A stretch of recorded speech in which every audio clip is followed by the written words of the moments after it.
Hey guys, on this episode, I interviewed Mike Brooks with Eng Realty. We talked about different strategies as far as buying your first investment property, finding off-market deals, and what your strategy should be in this real estate market today.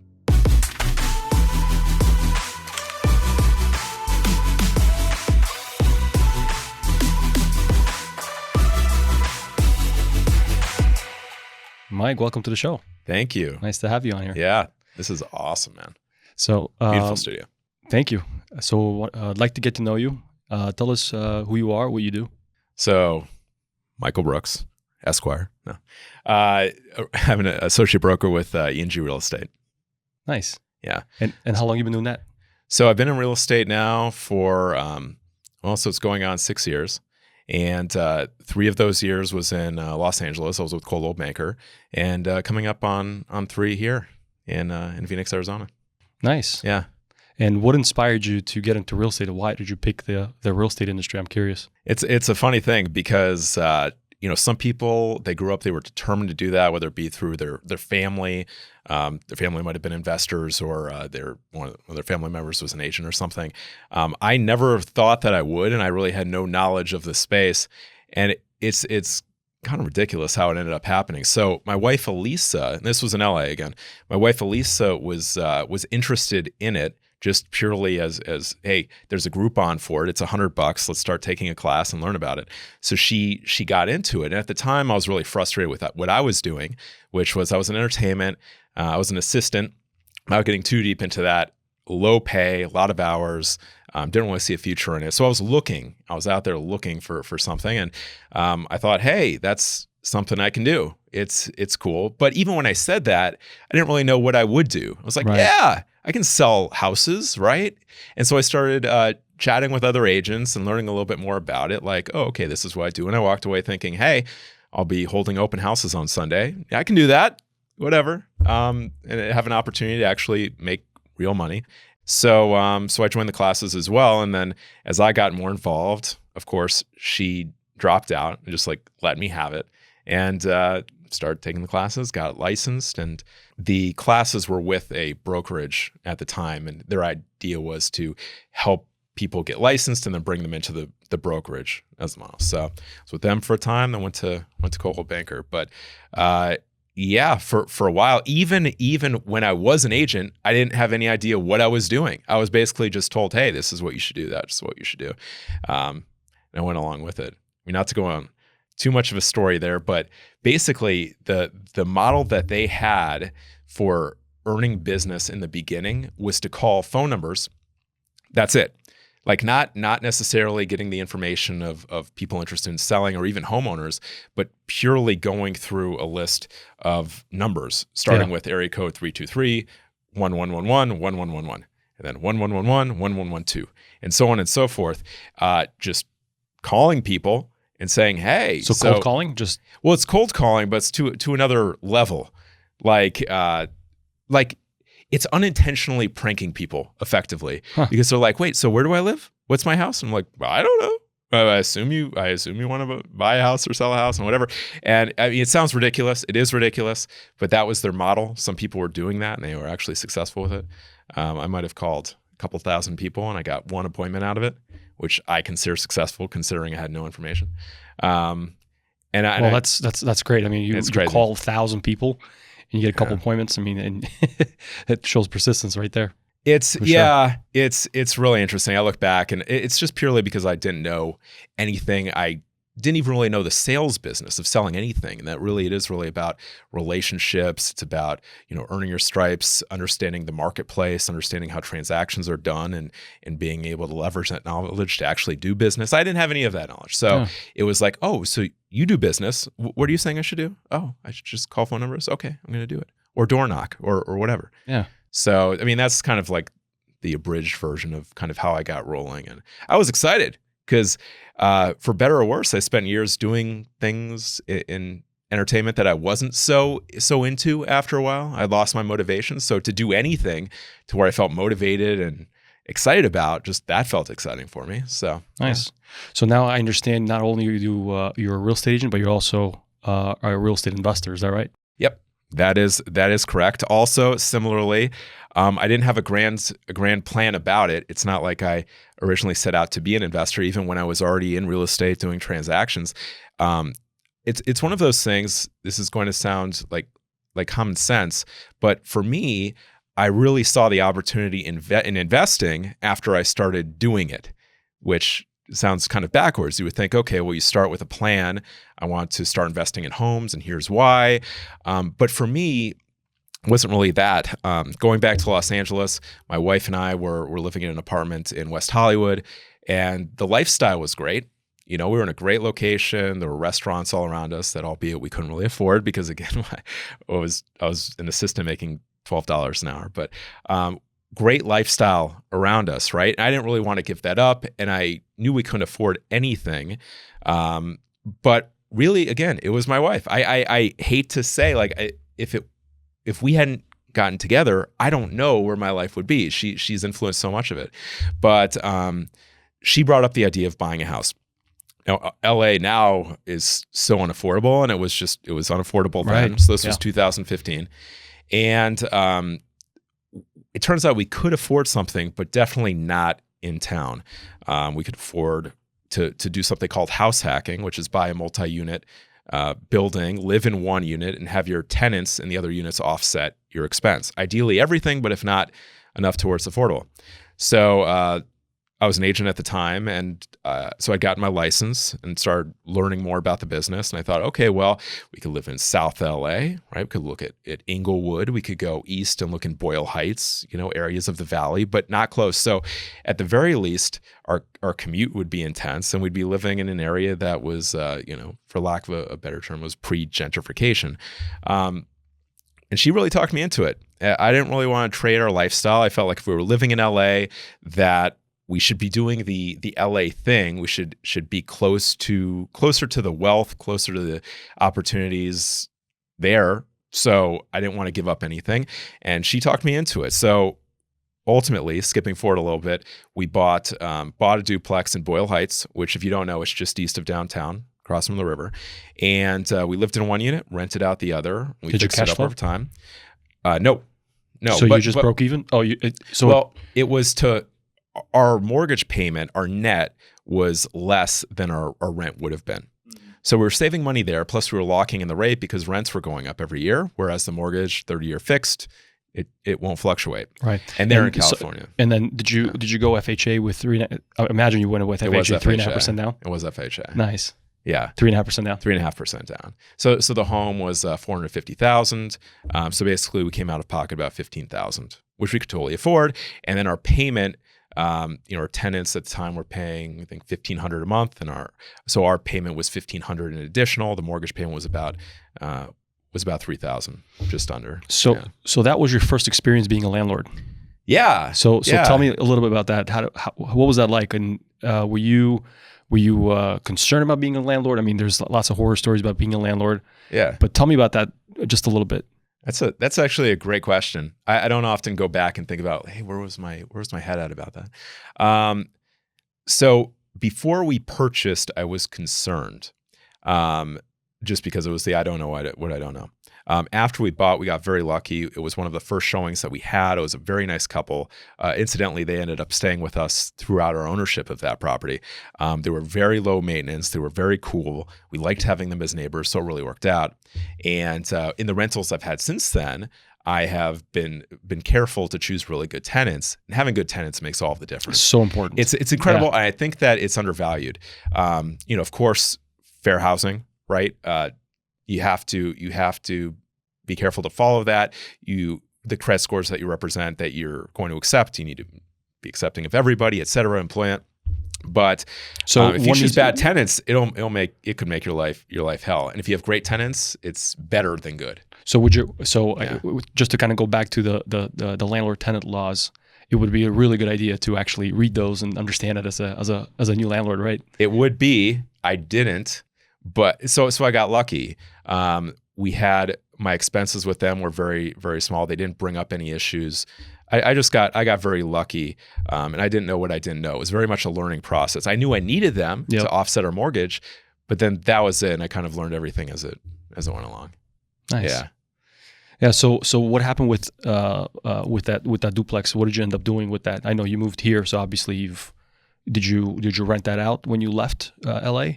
I did.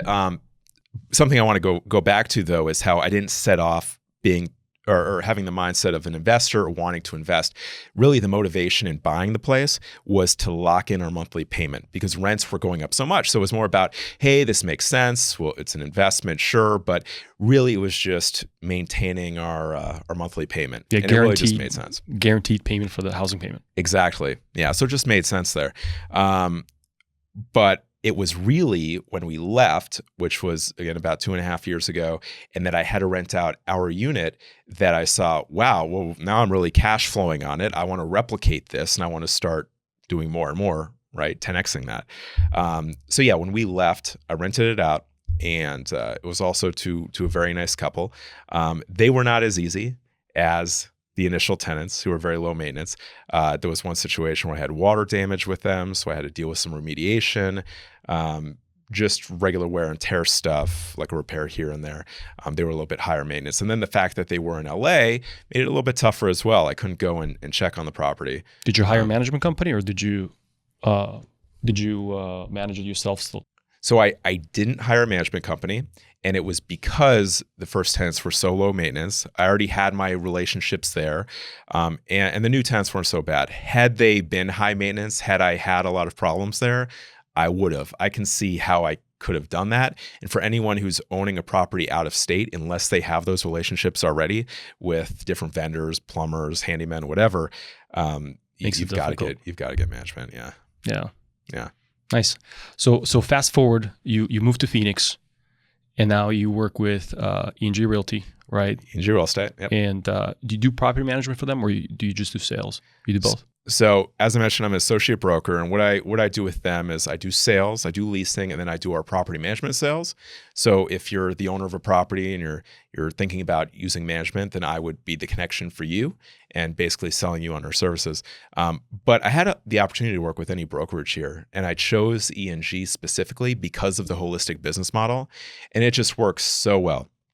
It's actually the exact opposite of what I did in the beginning, where I had like no understanding of how important the relationships were to this business. And what's great about ENG's model is depending on where you're at in your life cycle, we can be there to help you. So if you're a new investor and you need help identifying properties, understanding the rate of return and what's going to look like over the lifetime, having somebody be your partner in improving the property, renting it out, managing it, like we can and do all of that. Nice. Yeah, some of our clients are those first-time investors that we help grow their portfolio, and others, they already have the portfolio. They're just changing management, and they want us to be their partner. Maybe it's later in the life cycle, and they need help selling those as well. But because we have so many different value propositions in this holistic approach, the long-term value and long-term relationship, it's great. I mean, really. So if you ask me like, what do I help clients do? I feel like I could just easily say, oh, well, I help them build wealth with real estate. But really, it can be so many things depending on their needs. It's great. And there are many companies like us as well. So it's easy to separate ourselves. Yeah. Well, the realtors usually, lots of clients look at realtors as their like yellow pages, the go-to. Anything has to do with the house, or they usually, because they know lots of people, right? Yeah, I've got a guy. So, yeah, I got Dave. Got a guy. So there's always a guy that they know. Yeah. So it's just interesting how many people real estate agents get to know over the life of being a realtor. Yeah. And they become a really good resource for that. Yeah. No, that's true. And it's not even just you. It's like behind you is this team. And depending on your qualifications, your knowledge, your trustworthiness, right? It's like there's a whole world behind you that people can use to help them. Nice. Yeah. So tell me more about, I'd like to learn more about what you did with how you started obviously I know how you started in real estate investing, but how did you start growing it? Tell me more about that. So I think where my story can really help people is that it wasn't predetermined. In a lot of ways, it was accidental, but we made a couple of decisions, and following your advice too. But truly, a couple of decisions that were smart, and it changed everything. So going back to that duplex, right? That was a smart decision. It was very low cash out of pocket. We were able to get that property, lock in that monthly payment, so we were able to keep our costs down. We lived there for a number of years, right? So we were able to have a home rather than rent something, and that was the plan. It was through relocating that became strictly a rental property. So we took advantage of all the benefits, the tax benefits and write-offs and things related to that, and then not having to pay taxes on that income because of those write-offs, right? So completely legal. And then moving here, having that as an investment, and then seeing the opportunities here, which by comparison, Phoenix, if you're an investor out there, invest in the Phoenix market. Like, we are so undervalued still, especially if you compare it to the national numbers. But it's when I got the second one, bought that as a primary, and then rented that out, and then used the equity from the duplex to buy 2 more here. Like, a couple smart decisions there, not rocket science. Even if we had overpaid a little bit or paid at market, which, you hear a lot of investors say, you're looking for wedge deals, looking for under market. But if you're buy and hold and that's not necessarily available to you, having a long-term view, like, you'll still do well. Yeah. So you don't even have to be smart. Just do a couple things right. That's it. So yeah, it will really work for us. Yeah. Lots of times I meet lots of people. They're like, hey, how do I buy? Not to even mention investing in real estate, by buying the first house. Yeah. People just have that fear of just doing it, or they're maybe not this year or maybe 2 years, or, if my cat has kittens, then I'll buy a house in that sense, So something's got to happen. There's some people like that. Yeah. So obviously you bought your first duplex, and then you bought another one here. Was buying the second home was much easier than buying the first, right? Oh yeah. I still don't understand my mindset before. I've really been trying to think about this. Like, why didn't I just jump into it? Why did I have to be convinced? And I think the reason I spent so much time getting into that mindset is to understand the mindset of people that can buy a house now, but don't. And it's just looking at the downside and having an understanding of the downside. So I think for many people, especially younger people, a conversation I had recently, somebody in their 20s, they want to buy, but they're trying to talk themselves out of it. Think about where they were in the recession, like 2008, 2009. They were not even a teenager at that point, and they could have had, their family might have lost their house, or they might have had family friends that did, or they grew up hearing these horror stories about the downside of buying something, then not being able to afford it anymore and having it ruin your financial life. And that makes a lot of sense if that's truly the downside potentially. And you should always buy something you can actually afford. It's very important to do that, to feel that you can pay the monthly payment, right? And that's fine. But the reality is, and I can definitely speak for a market like ours, worst case scenario, you buy a home that you can afford, and then everything in life goes against you, whether it be health issues, financial issues, anything, and you can no longer afford that payment. Worst case scenario, obviously you can sell that home, but let's say that you can't because the market has gone down, you're underwater, whatever. Worst case scenario, you can rent it out and make up that mortgage payment, or even better, you can cash flow on it. It can become a rental property for you. And when I told this individual who I had this conversation with, when I told her that was possible, her eyes lit up like that was not something that she even realized. And it seems so obvious to me because I'm in the business, and you were in the business. We represent people that are investing in homes or buying homes as their primaries. So it doesn't seem like a big deal, but it's like, yeah, her eyes just lit up. And that really opened my eyes in turn to realize, hey, like, it's just a mindset shift.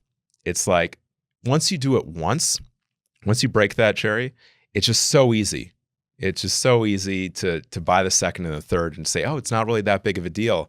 But until you do it, it seems like such a big deal, like such a finite decision, so big. There's all these talks about buying forever homes. I can't imagine buying a forever home and actually thinking of it as the forever home, because it makes the decision so much bigger. Right. It has to be. And I think that's a good point you make, because lots of people think that home is going to be their forever home. Yeah. And it just creates that pressure on them. And then it's just can I, it's like being married, right? Yeah. It just makes it's a big decision. So buying a house, if it's a forever home, oh my gosh, it's got to be perfect. Yeah. And I think it's a very, very common mistake that lots of people, or misconception, I should say. Something else I said that opened her eyes. And I only know that because she said it to me. But when you buy a house, when you have a savings and you want to buy a house with that, and you put that money down on the house, you are not spending that money. I mean, it's going out of your bank account, but it's a conversion of the money from liquid cash to a non-liquid asset. You have equity in that home. And if you're holding it for the long term, over time, homes tend to appreciate even if there are dips in the market. So your money there is at best case long term, hopefully safe, if not compounding, especially if it's a rental property, you have tenants paying into it for you. So I think it's kind of like people think it's like buying a car, which is a depreciating asset, which as far as the IRS is concerned, homes are depreciating assets too, right? Of course. But that opened her eyes too. Like, you're not spending that money. You're putting it in, you're just converting it. So there's so many benefits to it. And it inspires me to have this conversation more and more with people, because people are better off if they're owning their homes. It's an old way to build wealth. It's how most people do it. It's your nest egg. So yeah, I totally agree. It has there's so many benefits of actually owning real estate. Yeah. And I mean, you can actually, it could be one of the biggest retirement tools for you down the road as well. Mm-hmm. Yeah, but for sure, I'm a big advocate of real estate. I believe it is a stepping stone of building a wealth. So definitely, I'm with you on that. I definitely recommend it. And something else, and it just kills me. Like, so without spending too much time on my earlier story, when I moved to LA, I was 25 and I lived there. I'm 36 now. So I lived there for 8 years. And I look back and realize I could have done so much less in life than I actually did and be so much further along right now. So like, let me explain. When I was in my 20s, early 20s, I was a restaurant server and I was making a good living, but the actual prospects weren't great. I was a restaurant server and I was DJing too, which I enjoyed, it was all great. I could have stayed at that restaurant job and bought a house as a primary every year or so, then moved out and gotten a new one and rented out that one. And I could retire right now. Yeah. You know, and I was not making a spectacular living. I was making maybe 70 grand a year. But at the time I didn't have any family expenses or anything either, so I could keep my costs down. But it made me realize, like, you can do so much in life. And if you have a trail of properties behind you that you're renting, the other day, I don't want to encourage people to not aspire to do things great with their lives, but it would have helped so much my path. I could have experimented more with my life and done even more things that had a higher risk quotient because I had less downside because I had cash coming in from rental properties. It would have just been so easy. Yeah. Yeah. And it just blows my mind right now that I could have done that. And like, for instance, another great way. So why didn't you do that? Let me ask you. I didn't think of it. I didn't think of it. Just like many people didn't think of it. Exactly. Right. Yeah. So when you have a good, when you surround yourself people that actually have ideas and strategies, right? If somebody points you in the right direction early enough, right, you can start early enough, and then they'll give you an edge, right, of how to do things correctly. Like the same thing for me. I've never had anybody show me the ways, and you kind of learn as you go, and that's why things happen a little later in life for you, right? Sure. But if you have somebody that points you in that direction sooner, it can accelerate that a lot sooner. Yeah, I mean, I'm okay with never having been the Padawan, and I'm going to be the Obi-Wan, right? That goes around. I can't really grow good facial hair, but aside from that, I'm fine being the teacher, knowing what I know now, and that's why when I have a conversation with the 22-year-olds, like the conversation I was just mentioning, it means so much to me because her reason for not buying is the reason I would buy, which is you're young, like compounded over time. The value of the home, the benefits that you'll get, the cash flow, the ability to purchase other homes. Yeah. Like once you start putting down roots in life, it becomes a little bit harder to do. And then, time is the most valuable asset. And I didn't really appreciate that then. 100%. Just like you never do until it's gone, Yeah. Time definitely goes by quick. And you always want to advise, at least I meet lots of people that they don't, and I see their financials and they don't have much, right? And you're like, how come you haven't done anything? And they're like, well, I always chased the low rents and I never really thought, I'm going to be in this position because it's always like later, I'm going to do it later. I'm going to save later. I'm going to buy a house later. And then there's comes a point where it's just late. Yeah, there's so many thoughts around that. Like, I didn't want to save when I was young because I didn't have a plan for that savings. Savings is really boring. If you work and you put it in a bank account and you leave it there for a rainy day, it's very boring. First of all, it's depreciating over time. But even taking that aside, if you're not doing anything with it and you don't have a plan for it, it's super boring and it's impossible to really. Yeah. Things come up, expenses come up in life. But now I love saving because I have a plan for it. I want to buy. And by the way, I don't have a problem spending the cash flow from my rentals because that's fine. Because it's like, use the seed analogy where it's like, you don't want to eat the seed, but if you eat the seeds that come from planting the seed, then it's okay because more seeds will come. So I never thought that way. So now, like, I need to buy a new car. I need to. I wouldn't recommend it unless you need to. I'm fine driving a junker, right? You know me. I drive my 2011 Nissan Sentra that I proudly call a junk box, and that's okay because I want to invest in real estate. But I'm fine paying for a car, down payment on a car with that cash flow because there will be more coming, and you don't want to spend the seed. You don't want to spend the seed money, right? Because you never spent the principal, right? You have an asset that generates a dividend or income, right? And it pays for your liabilities. Yeah. It's really just a mindset shift. And that's where I go into like, perhaps the way to start investing, if you haven't done it before, is just to buy the house for yourself.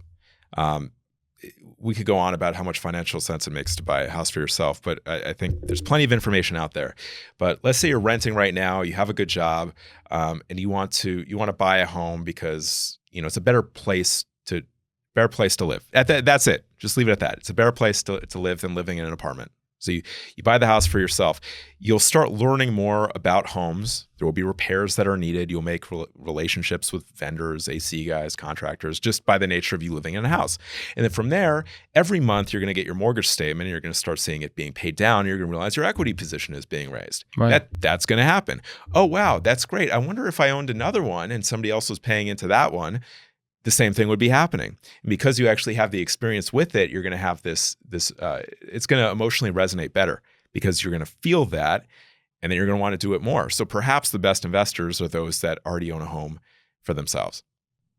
Yeah, nice. Yeah. So based on what I'm hearing from you, if I want to buy, if I want to start getting into real estate investing, the easiest way to start would be just to buy a primary residence, live in it for a little bit, and then move out, and then buy another one, kind of like you did. Would that be the easiest? It's the easiest. It doesn't really take a strategy. It doesn't take a plan. And let's just say you get sick of living in a home you own, right? And you never want to buy a home for yourself again. And there are plenty of people like that, depending on your stage in life. Some people like living in a community with amenities or an apartment community where they don't have to take care of a yard or whatever. Totally fine. But let's just say that you bought the one, you had the experience, and then you go on. Here is how you could turn that one house into multiple.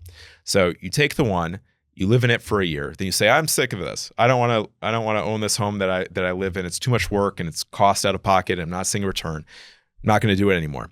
Then you go from there and move into an apartment, but you rent out that house and you do it. And if I don't want to say be smart about it, but you should purchase. And this is where it's important. Consult with the lender. Consult with the lender. This is where it's also important to have a good advisor around you on your initial purchase, because you can look at, okay, what's the rental value anyway if you needed to rent it out? Right. And then they could explain that to you. But so right now, our individual is living in an apartment. He has this rental property. Well, yeah, they're paying the mortgage every month, so that's getting paid down. His equity position is going up.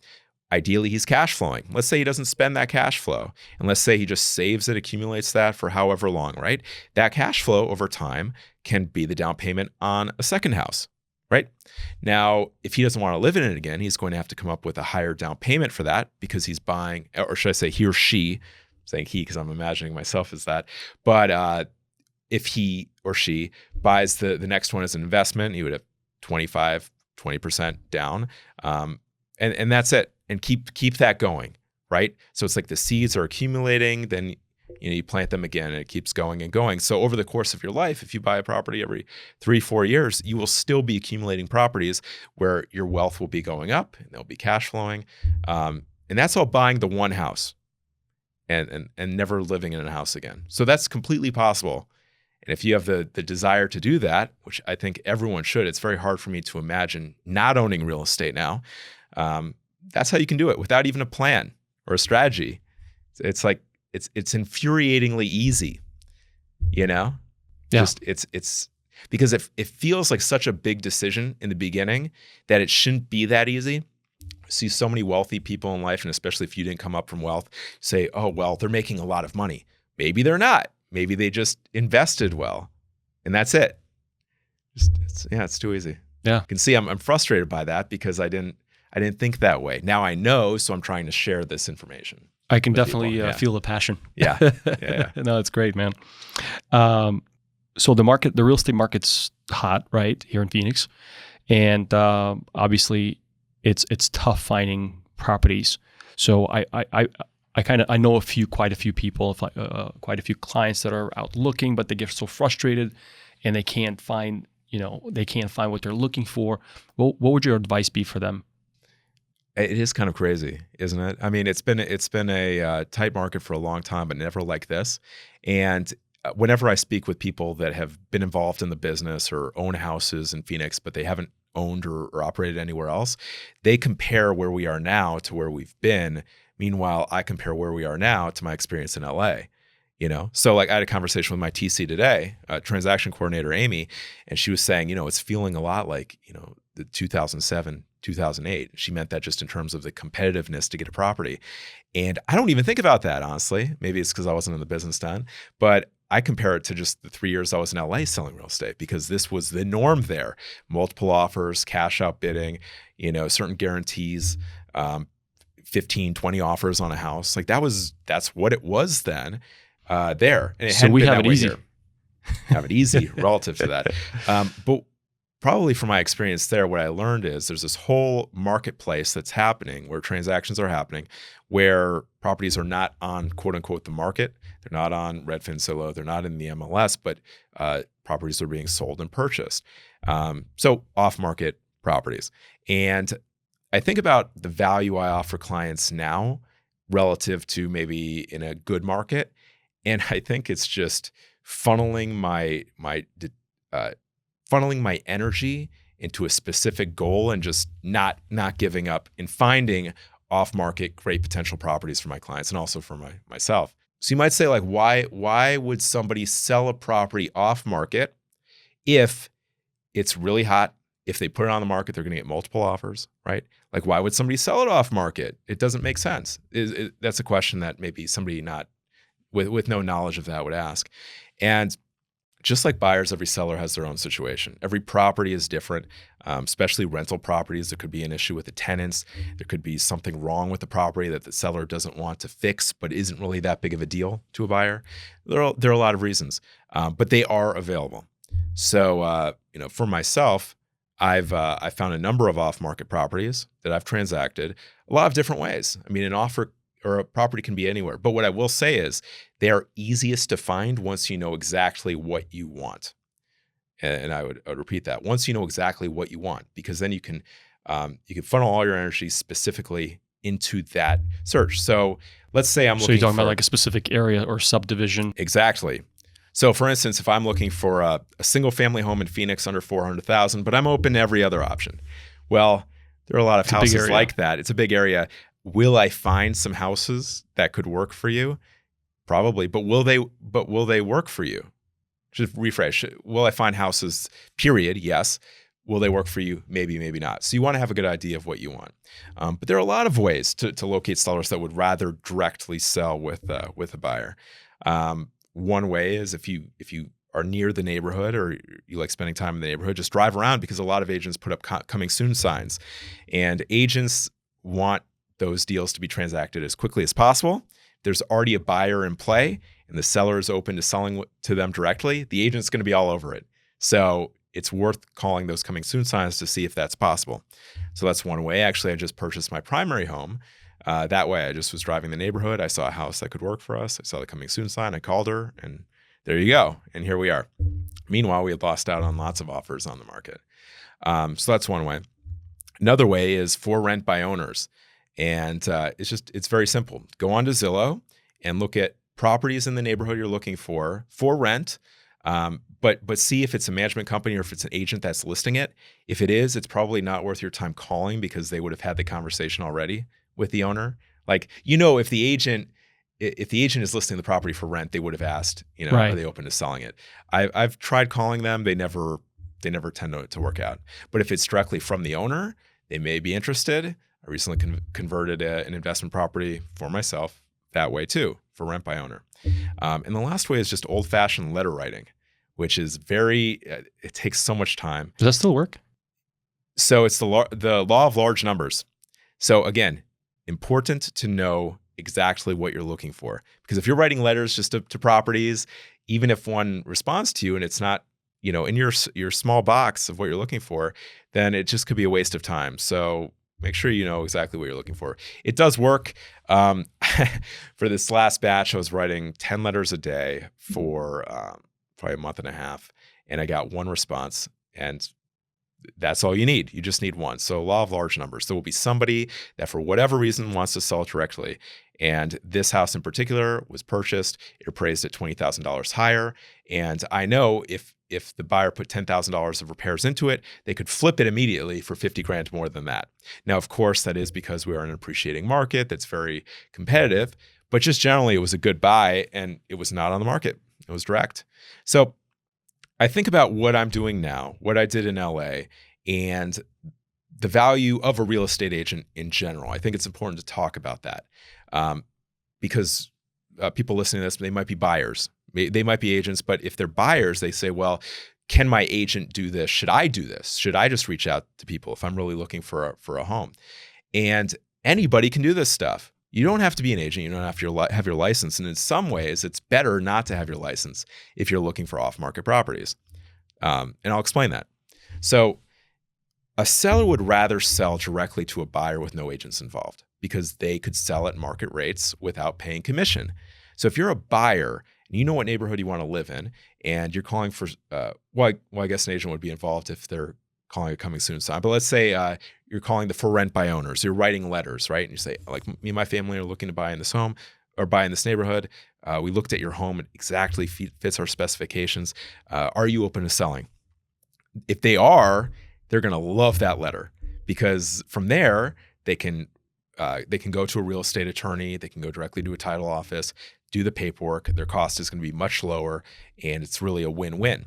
So the value that I bring in doing this is it is very time consuming. It is very tedious. For buyers, they don't need to pay the real estate commission. The seller does. So it's really just a value add for you. Right. But not all agents are willing to do this. It takes a lot of time and it takes a lot of faith in knowing that they will work out. Well, when the market's so hot, right, you almost have to be out. You almost have to do things outside the box. Otherwise, it's just so competitive. It's almost impossible. Yeah, it's true. I'm after this, I'm going to be touring a new property market in Tempe today. And I just know, like, I'm going to go look at it. And there are a lot of things that I can do to increase the odds that my buyer will be the one with an offer accepted on it. Things like developing the rapport with the agent, being the fastest, offering the best. It's not always price, offering the best terms as well. Rapport, again, is very important, so I'll stress that. But it's war. I mean, it truly feels that way, whereas the off markets, you're not competing against anyone. It's a much easier, less emotionally intensive process. It's much more pleasant. It's a win-win for everyone. It's great. But you have to work harder to find them, so the work is up front. Nice. Yeah. No, I mean, I've learned so much. I got to tell you that. I mean, I know we had lots of conversations, but I really did learn a lot today. I learned a lot from you. I mean, I think we both have strategies for gaining new business, but at the end of the day, it's really just a mindset. It's a mindset that business opportunity is everywhere, and enjoying the process and the journey too. It's hard to do, but if you do enjoy it and just have a faith that yes, that will work out, right? It tends to, and you're going to do more because you enjoy it. That's a good It was point. much harder in the beginning, Like when I got started, everything was work. So, for instance, writing letters felt like work because it didn't feel like there was anything on the other end of it. Well, if you don't see the light at the end of the tunnel, right? It's harder to to have faith. But if you know this is okay, I'm going to do this. Yes, I got to write a whole bunch of letters, and I know I'm going to get a one phone call back. Yeah. That what keeps you motivated, because you know you've done it. If you've done it before and it worked in the past, so that's what will keep you motivating. So yeah, and that's the thing with the word faith, because until you've done it, that's what you've got. You have to go off of the example of other people that have done it, right? So when I was a new agent, I had faith that by replicating the strategies of other agents, I would get business. But I hadn't done business myself. So it was just faith, right? I had no idea. But then you do one. And actually, the hardest deal I ever had was my first one, which incidentally also came from letter writing. And I do believe in that as low of a conversion strategy as that is. It does work. Just had faith. But once you do the one, you say, okay, well, let's study that. How much work, what type of work led to the one? So letters, whatever, 50 letters that lead to one response. Okay, it did. And I converted it. It actually happened. Okay, so now I know every letter I write is closer to the next 50 that I need to get the one. You no longer have faith. You have the data to show it works. So you keep doing it. yeah, It's like an hourly job. You don't have to have faith that you're going to get your paycheck because it's already predetermined, right? You work a certain number of hours and then you get paid. This is kind of the same thing once you get the data. But before the data, it is just faith. That's yeah. the hard part. I like Just that. yeah. That's a good point. Yeah. So with the rental portfolio that you have now, what's your strategy as far as moving forward? What does your end goal look like? I'm just curious. I don't know if there will be an end goal, because I really enjoy the process. So I can imagine myself as a 70-year-old probably still transacting real estate and talking about it and being in the world. Because again, going back to enjoying it, like if you enjoy it, it doesn't really feel like work. So right now I have 3 investments in the primary home. And the investments that I have are all kind of mid-priced homes and really great. They're all in Tempe and all in really excellent areas. They're all going to cash flow very well. But buying them as an investor, 25% down, they are hard to acquire. So I think about, okay, well, you have a $400,000 property, you need 25% down. You need to accumulate effectively $100,000 or have $100,000 in equity that you can pull from somewhere. But it's going to take longer. So I think that the strategy I had up until this point was it was just purely by luck. It was leveraging the capital that we got from our first property properly. That's basically what we've done. Now, I don't think I'm going to want to wait the span of time that it will take to save up that amount of money. I think what I want to do, first of all, we have our primary residence. We're going to be putting capital into that to improve that property. And we bought that very well. It's an appreciating area. And after we do the work, there will be additional value on top of that. So I'll be able to pull out some equity, and then I'll take that and probably buy lower priced value add investments for sure. My transactions so far, they were hard to get, but they were easy to deal with. They were more turnkey, more cosmetic work, but the systems worked really well. I got them under market, but not significantly. So I think I'd like to move into properties that need a little bit more love, that are more under market, and learning that a little bit better, because that's part of the process for me. So value add deals. Value add. Yeah. Or wedge deals. Wedge deals. Yeah. Yeah. They seem, in this market, they seem to be, they give you the biggest return, I should say. For sure. Versus something that's already done and turnkey. But then also on the other hand, there's investors that don't want the value add deals. They just want everything turnkey, so they don't have to do anything. Right. It depends on where you are in your life cycle and what your long-term goal is. Right. I think for me, it's as much about the education as it is really about anything. I'm a younger guy. I have many more years in front of me. So it's more about accumulating the knowledge, because you and I have spoken about this. I'm a real estate broker. I'm an investor. But over time, especially as you have the digitization of our jobs, right, and our roles in the world, they've already changed. The value that we bring has already changed. There are already sellers that will only sell to what, like American Homes for Rent or Invitation Homes or any of these capital groups, billions of dollars that are accumulating them, right? They'll only sell to them. So we really have to adjust the value to what is available on the market, the clients that want to work with us, that see the value in what we do. That's going to change over time. So for me, I want to learn as much as I can so I can offer more value, continue to evolve and adapt as things change. Awesome. And if someone wanted to get a hold of you, how can they get in touch with you? Well, this is the 21st century, so I'm going to say on Instagram, my handle is Mike Brooks Now. But otherwise, as I said, I'm a broker with Eng Real Estate. You can email me. You can give me a ring. We can put that in the show notes. That would be the best way. And something I would also want to extend is, like, if you're just dipping your toes into this world, you don't fully understand it yet. I love talking about this stuff. So I can see that. Right? Yeah. So if you're not an investor yet, if you haven't started saving money yet, but you just want to know an honest opinion by someone whose value is the experience that they have, just feel free to give me a ring, shoot me an email. I'm very accessible. Awesome. Yeah. Thanks, Mike. Yeah. Thank you.